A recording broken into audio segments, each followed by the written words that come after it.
striking came really natural to me, but I started everything at the same time. But jiu-jitsu was so proprioceptive that it wasn't natural for me. Like I grew up playing basketball, like everything is hand-eye coordination, you know, moving your body. But like wrestling and grappling, it's like it's almost like when you learn a different language, and you always have that accent. You know what I mean? Where it's like, oh, that guy didn't grow up doing that, you know? Because I can see by the way that he just does like really small nuancy things, and you can't get rid of it unless you just like clock hours and hours and hours of it. Like I feel like striking's that way too, though, don't you? Yeah, I think for some people, and that's why I said maybe it's because just the way that, like I just naturally picked up striking really easy too. But I think for bulky guys. For bulky guys, striking becomes a real problem. Yeah, because moving's a big deal. Yeah, and it's also like guys who are used to grappling, they're used to moving their body in a very specific way, and then all of a sudden they got a snap, an explosion. Yeah. It's like a different thing. You see a guy like Floyd Mayweather or something who started when he was a little kid. My God, it's like a part of his, it's like blinking. It's just like completely natural movement. Yeah. I don't understand things until I can actually just like clock them hours and hours and hours, because it can be the difference of, oh, my shoulder's here or my shoulder's here. Like on someone's chest that like stops them from running me over. Right. And like those things you just don't learn unless you just like clock the hours and hours and hours. Another thing that makes like MMA just so awesome and fascinating too is just there's things that you just can't skip without just clocking hours and hours and hours of it. There's no shortcuts. No. Especially at the elite level. It's like you can't, because everyone's talented. Everyone's motivated. Everyone's driven. Everyone's successful. Everyone has experience. Yeah. It's just like, what a pressure cooker. Seriously. Woo. It's good though, man, because like I said, like I don't really have any other hobbies. Like I don't enjoy doing other things. So like I'm like super capable of just like clocking hours and hours and hours. The question with a lot of elite athletes in MMA is like, how long can you maintain that intensity? Yeah. Because it is a grind. It's a grind, yeah. I'm in a nice place, though, because I kind of, after that Jan fight, I took a year, got better, was able to rest, like, my nervous system, you know? Like, when you're, like, wanting to fight over and over and over again, I feel like your nervous system never really gets to chill because it's like, all right, it's like thinking a couple months ahead, you know? Yeah. But my nervous system feels good right now. Like, it's excited to think a couple months ahead now. That's great. Yeah. So the Jan fight you took on short notice, like how much time did you have? 5 weeks. 5 weeks? Yeah. So half time of what you prefer.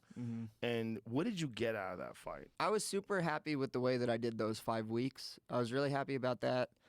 That was the first time that I had actually gotten rocked to the point where like my like body wasn't listening to me. So that was super interesting. What did you get hit with?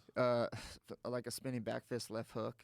It was a pretty badass attack, but it happened in the last minute in the third round, and I feel like I was fighting awesome. Round 1, round 2, 4 minutes into round 3, got rocked, stood up, was like, okay, went back to the corner. I don't really remember what happened in between the corner because I was so like, I just got rocked. And for the first time ever in the 4th round, my eyes weren't, or my legs weren't listening to what my eyes were seeing. So like, I felt like I would see punches coming and my body just wouldn't get the fuck out of the way, which was crazy. After the 4th, before the 5th, I remember taking this like deep breath and being like, oh, okay, like now I'm back to being myself. But then in the 5th, I kind of had to fight like a little bit compromised because I was like, well, if I get hit like that again, that could be like lights out, you know? But that actually helped me a lot in the Song fight, because in the Song fight, I got rocked pretty early too. Like just got like really excited, like wanted to like crack him with the right hand when I saw an opening. I had never fought someone that I think was that athletic and that fast in my life. So I threw a right hand and Song like chambered his shoulder and threw like a hard left hook as I was turning back in, and it rocked me. And it didn't faze me anymore because I had been through it in the Jan fight. So even though the Jan fight, I of course was upset because I lost, like I took that away from it, and I feel like it actually helped me win against Song big time, because after I got rocked, I was like, I know that I'm okay, you know? Which is like, when it happens to you the first time, you're like, oh, fuck, man, like, am I going to get knocked out now? You know? Right. So it helped, but yeah, I was like more or less happy with how I did. Just got dropped, was compromised. I'll get at him again, you know. I would imagine for an elite fighter, when you're fighting a big opponent like Song Yudong, it's a very important fight, that you would want a giant roaring crowd and you want it to be at the T-Mobile. But man, as a fan, to be able to, especially where I get to sit like at the desk. Nice. So I'm sitting there right there watching the cage, and I don't have to work. So I'm just listening and watching, and man, what a great experience it is watching world-class fights in that environment where you can hear everything, because there was only like 100 people there, like maybe, right? It's like only people that get invited. So you're sitting there and watching world-class fights almost like it's in a gym. Yeah. Song's awesome too, man. Like, I really feel like that guy, I mean, he lost to me, but like that guy kind of gets slept on a little bit, man. Like, this is what we were talking about earlier. There's so many people in that division.